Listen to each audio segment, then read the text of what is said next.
Hey friend, please subscribe and like the video. 1 second for you, a big deal for me. My name is Margaret Cole. I am 68 years old and I have lived most of my life in a small town called Pine Hollow, Oregon, a place where mornings smell like wet cedar and diesel, and the mill whistle still marks the hours more faithfully than any clock. I keep my late husband's photograph on the kitchen shelf beside a blue mug with a chipped rim.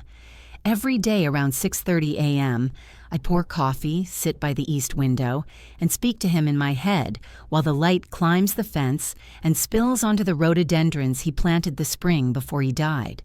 The house is quieter now. Wood holds silence the way a sponge holds water. You don't notice the weight until you try to wring it out. I have one child, Julia. She is 36, sharp as a new blade, and beautiful in a way that makes people sit up straighter when she enters a room. She left Pine Hollow at 20, moved to Portland, and learned to wear heels that announce themselves half a second before she turns a corner. People like to call her a natural leader. I used to call her my blessing.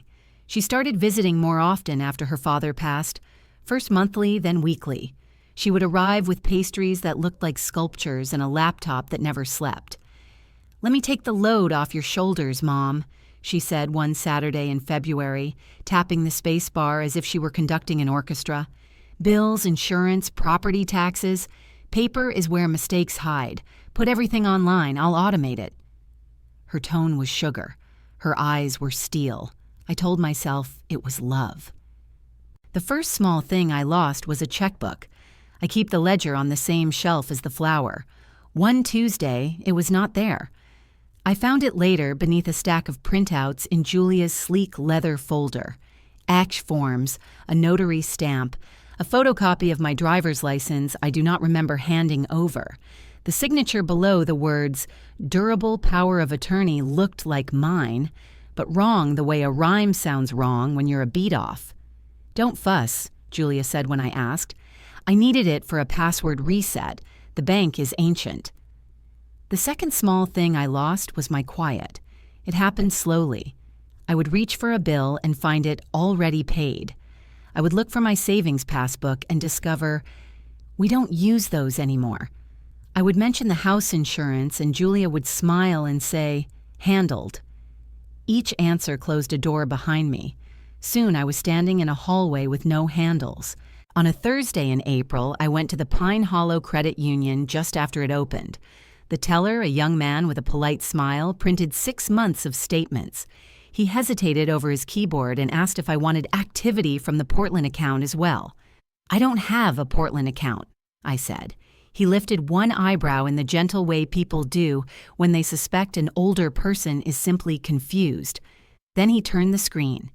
My name, my social security number, a mailing address I did not live at, Julia's condo on Burnside. Transfers in smooth columns like the rails of a new fence, when $200, $3,600, $540, and $8,000. Memo lines read like instructions to a stranger, property management retainer, portfolio consolidation, escrow cushion. When you plane a board, you learn to read the grain, run the tool the wrong way, and fibers lift, tear, resist. I could suddenly feel the grain of my own life under my fingers, and it was pulling against me. I folded the papers without bending their corners and walked out into the pale sun. The air tasted like metal. That night, Julia called. "You sound tired," she said. "You should come to Portland for a few weeks. We'll get you into a better routine. I've been researching assisted living options that would really suit you." "I have a routine," I said. "It involves my kitchen window and my husband's rhododendrons." She laughed softly. "Mom, that house is a maintenance nightmare. Let me be the adult here." I hung up and stared at the blue mug until the coffee went cold. There is a point where kindness tilts into control so slowly that you cannot say when it happened, only that it has. The next morning, I called a lawyer whose card had been magneted to my fridge for years to hold up a recipe for blackberry jam, Rafael Ortiz, attorney at law. He listened while I laid the statements in a careful grid on his desk. He did not interrupt. When I finished, he took a breath and said the word that most people do not associate with daughters: fraud. He explained gently what a power of attorney is supposed to be and what a forged one becomes. He showed me where the notary stamp was wrong, the date floating outside its proper circle like a halo that didn't fit. He wrote a list in neat block letters. Freeze all accounts. Open new ones at a different bank. Pull credit reports. Document every withdrawal. Do not confront her alone. Call Detective Anita Hale. Financial Crimes, County Sheriff. I slid his list into my purse like a template and went home through the drizzle. The mill whistle blew noon. Someone had their radio tuned to oldies.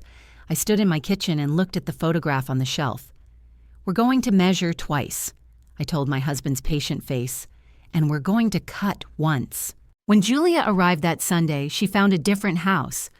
I had sold the extra furniture to St. Bridget's Thrift, leaving only the table, 2 chairs, and the maple hutch my husband built our second winter here. The emptiness altered the acoustics. Every word she spoke came back to us a shade thinner.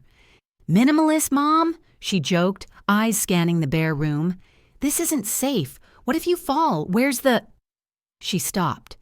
Her gaze had found the stack of file boxes lined up along the wall, each labeled in blue painter's tape. Statements, insurance, deeds, photos, letters. "I've been organizing," I said. She smiled with her mouth, not with her eyes. "Good. That will make the transition smoother." "What transition would that be?" "Selling this place," she said, opening her laptop. "The market's at a peak. I have a buyer. Cash. 30-day close. You'll come stay with me during escrow." "Show me the listing agreement," I said. She clicked, scrolled, angled the screen. My name sat under a signature line. The signature sat there too. Mine, but not mine. The loop in the G leaping where I make it curl, the T crossed too high, dated last week. "I didn't sign this," I said. "You did," Julia replied lightly. "You don't remember because you were overwhelmed. That's exactly why I'm handling this." There's a smell a plank gives off when it's starting to rot inside. Sour, faint, masked by varnish until your chisel bites and the fibers crumble under a blade that should have slid. I smelled it then. Not in the wood.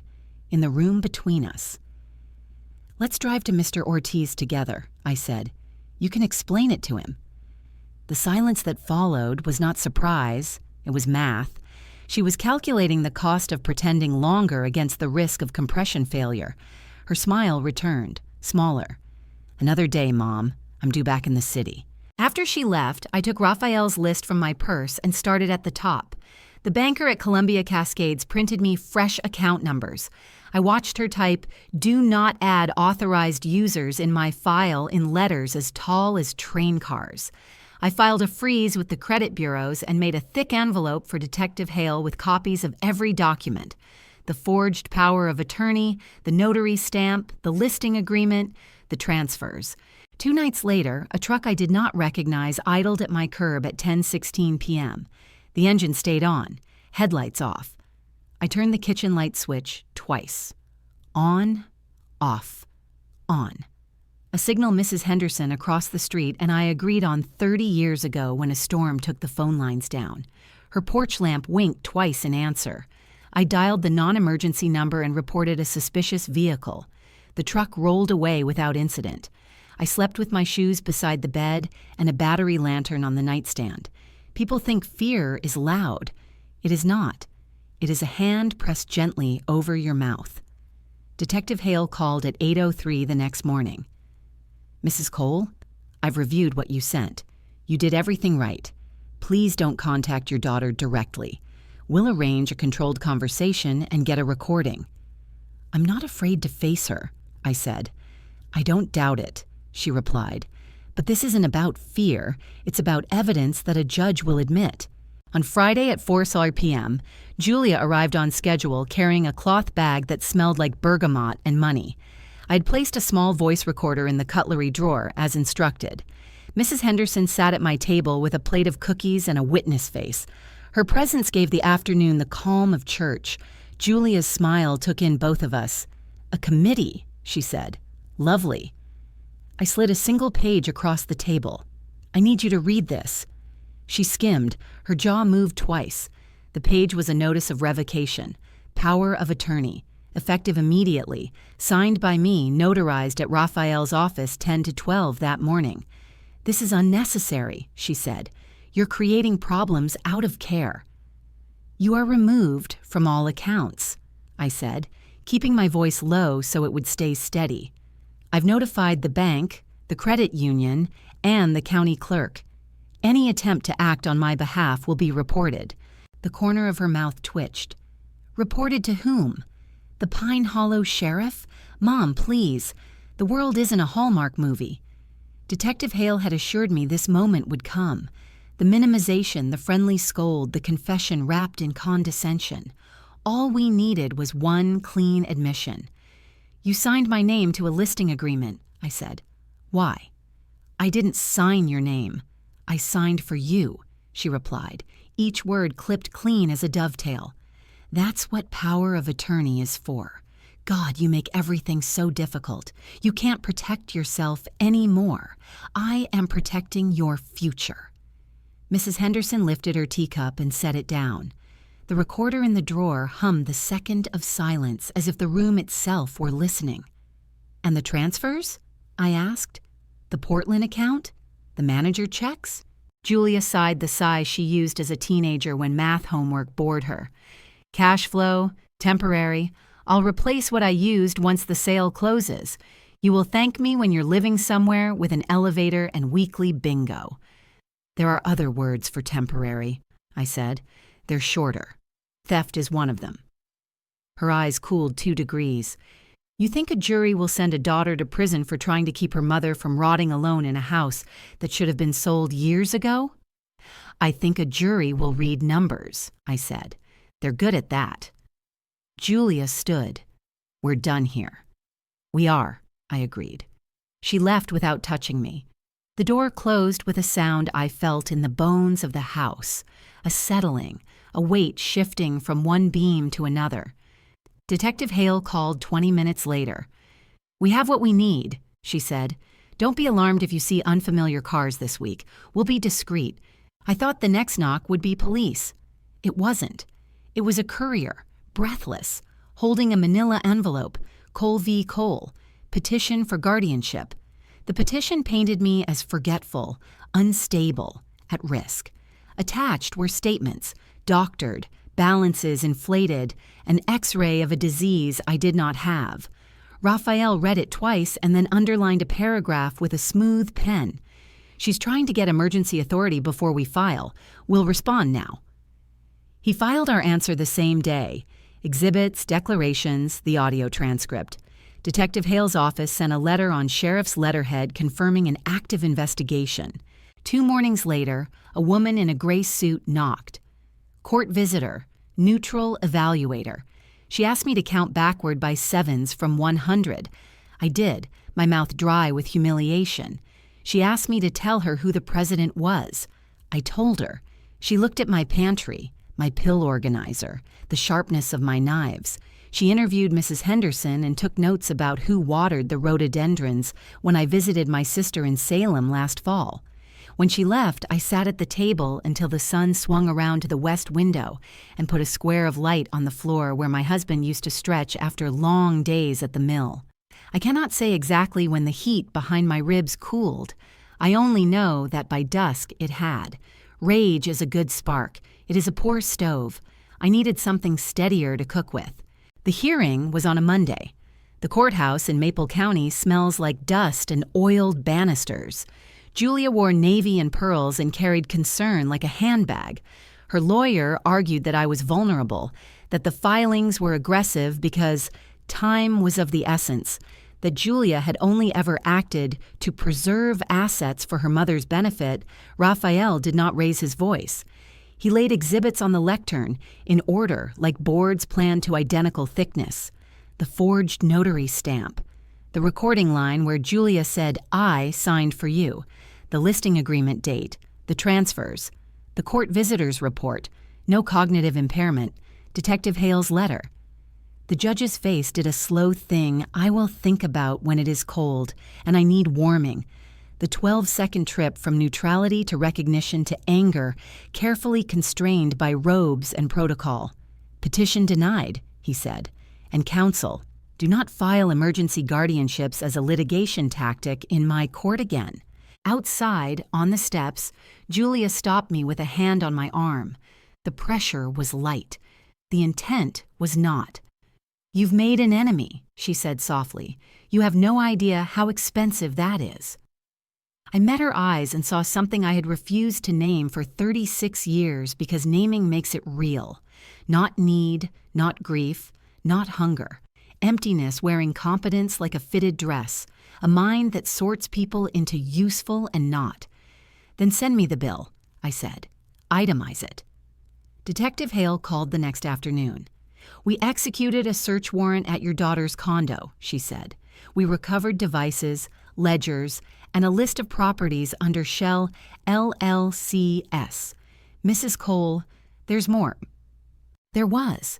A past I did not know. 2 elderly clients she helped downsize in Portland.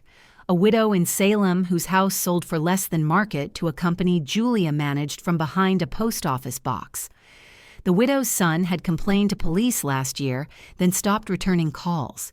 His file now had a yellow sticky note on it. Reopen. I did not ask why my throat felt like I had swallowed a wire.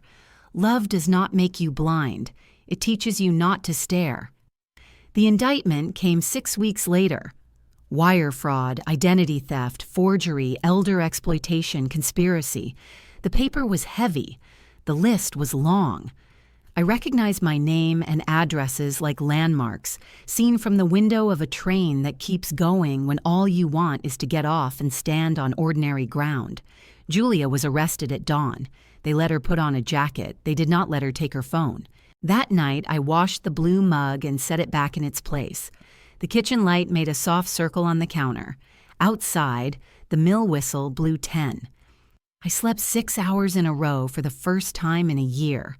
Trials move at the speed of paperwork, not pain. Months folded into each other like stacked lumber.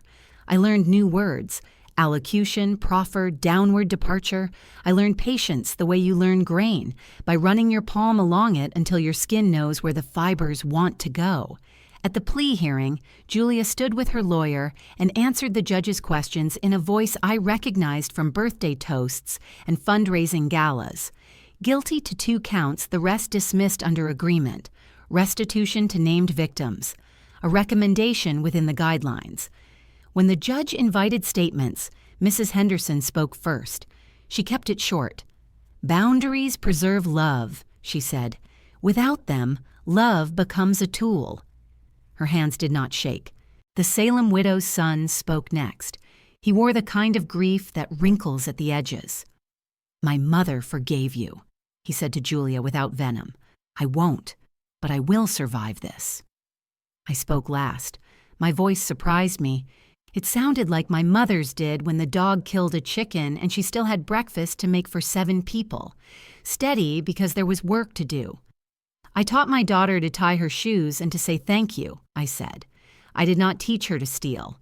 When I realized what was happening, I chose law over blood because law is how we protect the people who still have mothers and the people who don't. I am not asking for mercy. I am asking for clarity. Let the sentence tell the truth about what happened. The judge did. 9 years. Supervised release after. Restitution ledger attached like a tail a cat cannot shake. Julia did not cry. She turned once as they led her away, an angle of chin I knew from kindergarten pictures and graduation day. Then the door latched and the room exhaled. I drove home the long way, past the mill and the post office and the feed store, where the owner still puts my bags on the curb without me having to ask. The rhododendrons were in bloom, red so loud the air around them seemed stained. A month later, the county's Elder Justice Fund received a check labeled Asset Forfeiture Coal. It was not large by city standards. It was large enough for Pine Hollow. The sheriff's office bought a better scanner. The library added a program on digital safety for seniors. The high school woodshop got a new dust collector and a plaque with my husband's name because he taught kids to run a planer without fear. I started sleeping with the window open again. Night is a different temperature when you are not listening for tires that stop too long outside your house. In September, I received a letter from a women's facility in Dublin, California. The handwriting was Julia's, straight, elegant, efficient. She wrote that she had found a church group. She wrote that prison had clarified her priorities. She wrote that she hoped when she got out we could reset. I stood by the trash bin and held the envelope a minute longer than I needed to. Then I fed it into the slot and listened to paper meet paper. Some doors are not meant to be locked or open. Some are meant to be removed and the frame planed smooth. On the first cold morning of October, I brought the blue mug to the porch and watched fog lift off the hollow. The mill whistle sounded 10. Somewhere a dog barked twice. I thought about the word forgive and decided it is often mismarked on our shelves. Forgiveness is not a pardon you hand the person who hurt you. It is a tool you give yourself to stop carrying what won't help you work. People in town sometimes tilt their heads when they see me, the way you do when you want to ask and don't. I let them. We are all, each of us, a ledger. Credits, debits, notes in the margin. What matters is whether the totals tell the truth. That afternoon I oiled the maple hutch. The grain lit up like river water. I set my husband's photograph back in its spot and moved the blue mug a little to the left so the chip did not catch the eye first. The house breathed. Wood remembers. So do I. If you are listening because someone you love has started using the word protect as if it were a key to your life, hear me. Protection is not possession. Help is not control. And love, real love, does not require you to hand over your dignity like a deed. Measure twice. Cut once. And when you're done, run your palm along the face of what you've made. If it's smooth, you will know. In Pine Hollow, the evenings come early in winter. The creek behind the yard keeps talking long after the rest of the town goes quiet. I sit by the window and count what I still have. My house, my hands, my neighbor across the street, the whistle that divides the day into pieces I can hold. Justice does not heal like a miracle. It heals like a craft, patiently, true to grain. And tomorrow morning at 6:30, I will pour coffee, and I will speak to my husband again. I will tell him the rhododendrons made it through the dry spell. I will tell him that the wood shop at the high school smells like sawdust and laughter again. I will tell him that our daughter is somewhere I cannot fix her, and that I have finally stopped trying. Not because I do not love her, because I do.